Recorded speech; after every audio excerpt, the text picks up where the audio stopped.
Halo teman-teman, kami dari kelompok 6 Bahasa Indonesia akan menjelaskan mengenai resensi novel. Nah, yang akan kita bahas apa aja sih? Nah, yang pertama ada kaidah kebahasaan, yang kedua ada menganalisis resensi, dan yang terakhir ada menyusun resensi. Selamat menyaksikan!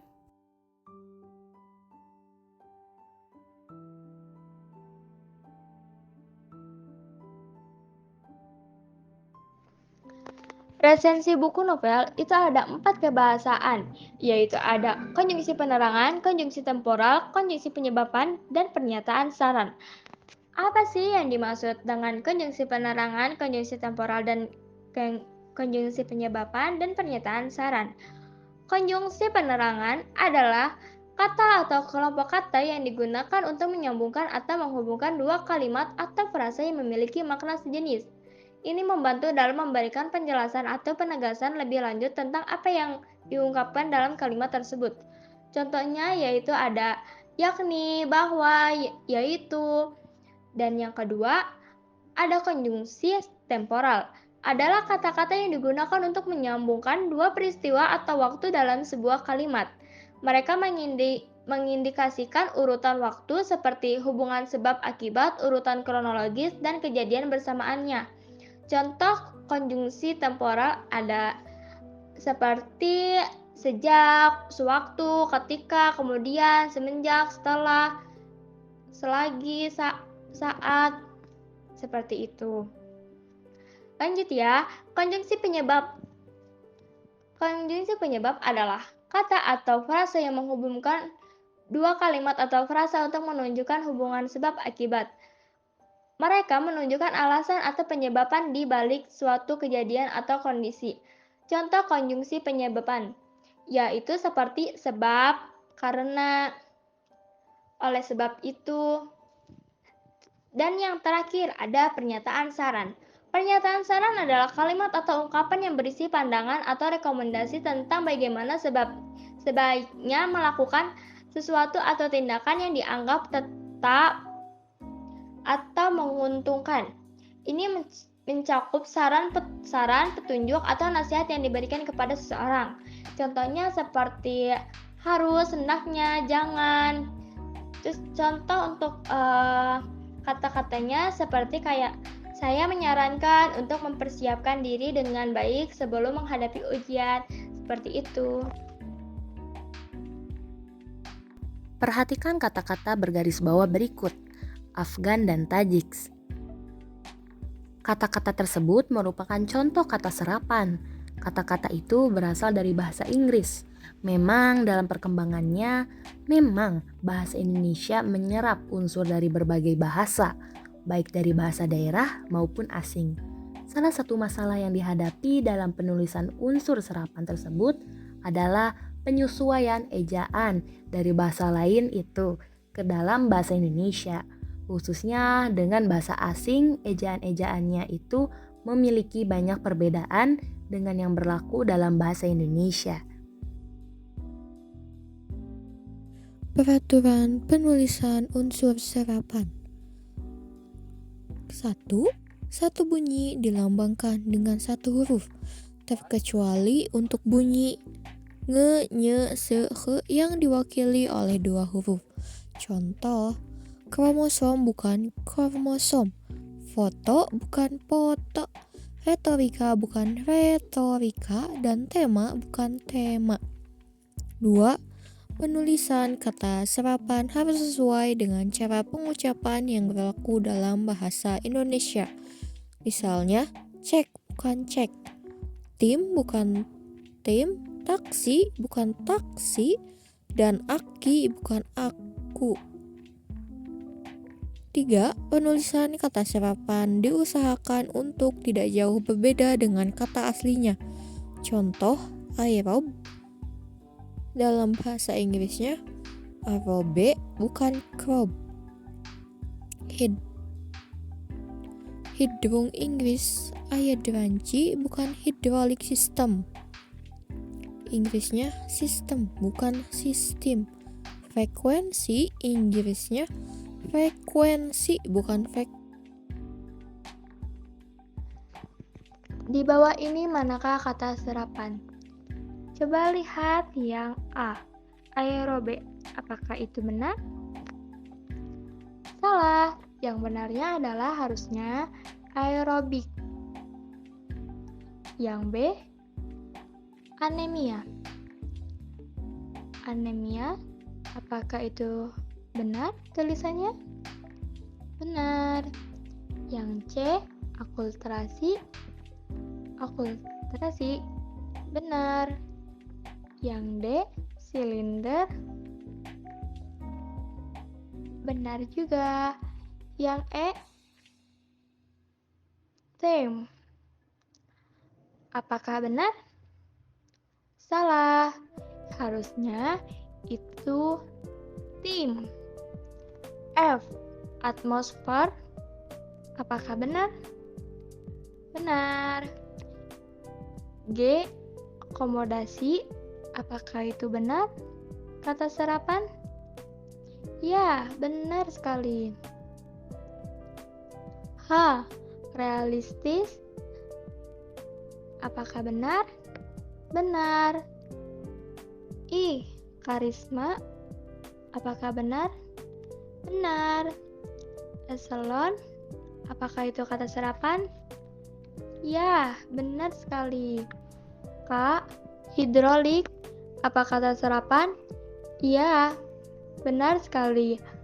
L, praktik. Apakah benar itu kata serapan? Ya, benar. M, klasifikasi. Apakah itu kata serapan? Ya, benar. N, cek. Apakah itu benar? Salah. Harusnya cek. Gak pakai H ya teman-teman. O, sentral. Apakah itu benar? Benar. P, oksen. Apakah itu kata serapan? Iya, benar. Q, zigot. Apakah benar? Benar. Sintesis. Apakah itu kata serapan? Ya, benar sekali. S, sakarin. Coba teman-teman tebak, benar atau salah? Salah. Harusnya sakarin. R, ponem. Apakah benar? Salah. Harusnya pone. Perbaikilah penulisan kata serapan di bawah. A, oktav. Penulisan kata yang benar adalah oktav. B, route. Penulisan kata yang benar adalah rute. C, central. Central adalah penulisan kata yang salah. Penulisan kata yang benar adalah sentral. D, aksesori. Aksesori merupakan kata serapan yang salah. Kata serapan yang benar adalah aksesoris. E, sistem. Kata serapan yang benar adalah sistem. F, machine. Machine merupakan kata serapan yang salah. Kata serapan yang benar adalah mesin. G, idealis. Kata serapan yang benar adalah idealis. H, faktor. Faktor merupakan kata serapan yang salah. Kata serapan yang benar adalah faktor. I, energi. Kata serapan yang benar adalah energi. J, fosil. Fosil merupakan kata serapan yang salah. Kata serapan yang benar adalah fosil. K, geologi. Geologi merupakan kata serapan yang salah. Kata serapan yang benar adalah geologi. L, hierarki. Hierarki merupakan kata serapan yang salah. Kata serapan yang benar adalah hierarki. M. Patient. Kata serapan pasien adalah kata serapan yang salah. Kata serapan yang benar adalah pasien. N. Kongres. Kongres merupakan kata serapan yang salah. Kata serapan yang benar adalah kongres. O. Calcium. Kata serapan yang benar adalah kalsium. P. Variety. Kata serapan yang benar adalah variasi. Q. Pase. Pase merupakan kata serapan yang salah. Kata serapan yang benar adalah fase. R. Group. Group merupakan kata serapan yang salah. Kata serapan yang benar adalah grup. Buatlah kalimat menggunakan kata-kata berikut. A. Aksi. Contoh kalimatnya, para mahasiswa melakukan aksi demonstrasi di jalan raya. B. Akuarium. Contoh kalimatnya, kakek membelikan akuarium yang mahal dan bagus untuk cucunya. C. Eksis. Contoh kalimatnya, salah satu mahasiswa di perguruan tinggi swasta eksis di program edukasi yang disiarkan secara langsung di stasiun televisi. D. Frekuensi. Contoh kalimatnya, frekuensi radio di daerah Tasikmalaya mengalami gangguan. E. Institut. Contoh kalimatnya, Indri salah satu pelajar berprestasi yang saat ini kuliah di Institut Teknologi Bandung. F. Konsekuen. Contoh kalimatnya, menjadi pemimpin harus konsekuen antara perkataan dan perbuatan. G. Kuantitas. Contoh kalimatnya, pengiriman melalui ekspedisi disesuaikan dengan kuantitas, volume, dan berat barang tersebut. H. Skema. Contoh kalimatnya, salah satu lulusan Universitas Indonesia membuat skema tentang gedung baru. I. Rasio. Contoh kalimatnya, rasio dosen dan mahasiswa di salah satu perguruan tinggi swasta tidak berimbang. J. Unit. Contoh kalimatnya, Zakob mendapatkan 1 unit sepeda motor pada perlombaan dongeng tingkat provinsi. Resensi yang mau kita analisis ini berjudul Gadis dan Militer. Kita mulai analisis konjungsi penerangnya ya. Kakak ingetin lagi deh, konjungsi penerang itu biasanya ditandai pakai kata bahwa, yakni, dan yaitu. Sekarang kamu coba perhatikan kutipan presensi berikut ini deh.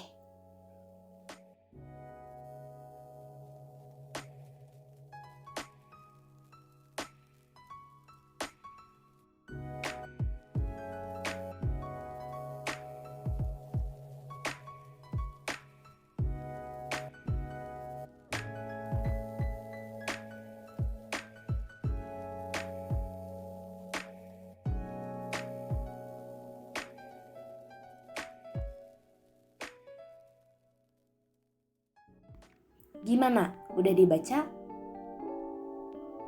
Di paragraf ini ada konjungsi bahwa yang termasuk konjungsi penerang. Bagian kalimat mereka akan disekolahkan ke Jepang agar siap menjadi pemimpin saat Indonesia merdeka kelak. Ini nunjukin penjelasan dari janji dan tipuan yang diterima gadis-gadis Indonesia itu. Jadi bisa kita simpulin ya, kalau konjungsi penerang dari resensi ini cuma ada satu aja. Sekarang saatnya kita analisis konjungsi berikutnya nih, yaitu konjungsi temporal. Ingat ya, konjungsi temporal itu ditandai pakai kata sewaktu, sejak, ketika, semenjak, dan kemudian. Ayo kita bahas satu persatu. Di paragraf ini ada 2 penanda konjungsi temporal nih. Pertama ada kata sewaktu, dan yang kedua ada kata sejak. Kita analisis bareng-bareng ya. Pertama, konjungsi sewaktu. Ini bisa kamu lihat di bagian sewaktu beliau mendekam di penjara Pulau Buru selama 11 tahun. Konjungsi ini ngejelasin hubungan waktu yang bersamaan dengan saat novel ini ditulis. Nah, selain konjungsi sewaktu, di paragraf ini juga bisa kamu temuin konjungsi sejak yang ngejelasin tahun diterimanya sekitar 16 penghargaan dari dalam dan luar negeri oleh Pramudia. Jadi jelas ya, di paragraf ini ada dua konjungsi sewaktu dan juga sejak. Lanjut ya, kita coba analisis lagi. Kamu baca dulu deh kutipan ini. Udah dibaca? Yuk langsung aja kita analisis deh. Kalau di paragraf ini ada konjungsi ketika yang juga termasuk konjungsi temporal. Langsung aja kamu lihat di bagian kalimat ditanya mengenai masa lalunya. Konjungsi ketika di bagian ini ngejelasin hubungan waktu yang bersamaan dengan ia menguncurkan air matanya. Oke, emang udah di sini aja? Eits, enggak dong. Kakak juga nemuin lagi nih konjungsi ketika di paragraf lainnya. Coba kamu baca kutipannya ya. Di paragraf ini ada konjungsi ketika lagi yang menghubungin keadaan saat Pram di Pulau Buru dan sebuah kejadian yang menarik. Di kalimat selanjutnya, kejadian menariknya bertemu dengan Siti, yaitu bibinya sendiri. Wah, bisa disimpulin ya kalau resensi ini punya konjungsi temporal, sewaktu, sejak, dan juga ketika. Nah, sekarang kita masuk ke kebahasaan yang ketiga nih. Di sini ada konjungsi penyebaban. Ingat ya, konjungsi penyebaban itu kata penghubung yang berfungsi menyatakan penyebab atau alasan yang ditandai dengan konjungsi karena atau sebab. Di paragraf ini ada dua konjungsi karena yang termasuk konjungsi penyebaban nih. Kamu bisa lihat di kalimat pertama dan terakhir. Di kalimat 1, ia menuliskan sebuah kisah tentang para perawan di era sebelum kemerdekaan yang diculik oleh serdadu Jepang. Ini nunjukin alasan buku ini diberi judul Perawan Remaja dalam Cengkeraman Militer oleh Pramudia.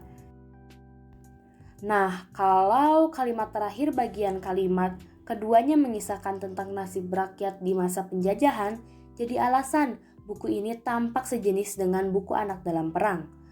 Oke, ada dua konjungsi karena dalam kutipan ini ya. Berikutnya kita lihat paragraf yang ini. Terdapat konjungsi karena lagi nih, yang termasuk contoh konjungsi penyebaban. Bagian kalimat malu terhadap keluarga ini nunjukin alasan para gadis itu gak mau pulang. Lanjut ya, kita baca paragraf yang ini. Di paragraf ini ada juga konjungsi karena yang termasuk contoh konjungsi penyebaban ya. Bagian kalimat terdapat penggunaan bahasa Buru di beberapa bagian. Ini jadi alasan pembaca bakal kebingungan buat memahami ceritanya. Bisa disimpulin ya bahwa resensi berjudul Gadis dan Militer ini punya satu penanda konjungsi penyebaban, yaitu karena. Akhirnya kita masuk ke kebahasaan yang terakhir nih. Kali ini kita akan analisis pernyataan saran atau rekomendasi. Dalam resensi pernyataan saran atau rekomendasi itu umumnya ada di bagian penutup resensi yang ditandai sama kata jangan, harus, dan hendaknya. Di paragraf 8 ada kata kunci yang nyampain ungkapan saran loh. Di sini kamu bisa nemuin penandanya dengan kata hendaknya. Penulis resensi ngerekomendasiin buku ini dan nyaranin biar pembaca mengoleksinya. Nah, jadi itu ya pernyataan saran atau rekomendasi yang ada di dalam teks resensi ini.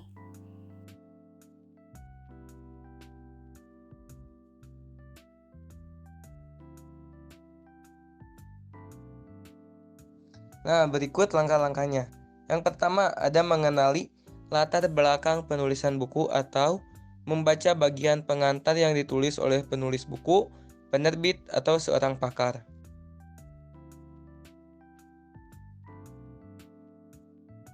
Yang kedua adalah membaca buku, seperti membaca isi buku dari awal hingga akhir dan mencatat bagian-bagian yang penting. Yang ketiga ada membuat ringkasan atau sinopsis buku, seperti membuat ringkasan dari bagian penting yang sudah dilakukan sebelumnya tadi. Lalu yang keempat adalah melakukan penilaian buku, seperti menilai dengan melihat keunggulan dan kelemahan buku, contohnya kelemahannya, bahasanya terlalu banyak kiasan. Lanjut, keunggulannya contohnya seperti penulisannya sangat mudah dipahami oleh kita. Yang kelima ada menulis sasaran pembaca buku. Seperti kita tuh menginformasikan kalangan yang cocok untuk membaca buku. Seperti buku ini cocoknya untuk anak-anak, untuk remaja, untuk orang dewasa. Yang keenam ada membuat kerangka resensi atau menampilkan unsur-unsur pada struktur resensi. Nah, yang ketujuh ada menulis resensi dengan sesuai kerangkanya, seperti diawali oleh judul, lalu diikuti oleh sampul, lalu identitas, lalu pendahuluan, lalu inti atau isi, dan yang terakhir adalah penutupnya. Nah, yang terakhir ada merevisi resensi. Ini dilakukan untuk meminimalkan kesalahan saat menulis resensi, seperti kita mengecek resensinya, merevisi sesuai teknis penulisan, isi, dan kelengkapan struktur. Sekian penjelasannya dari kami. Semoga video ini dapat bermanfaat bagi kita semua. Terima kasih atas perhatiannya.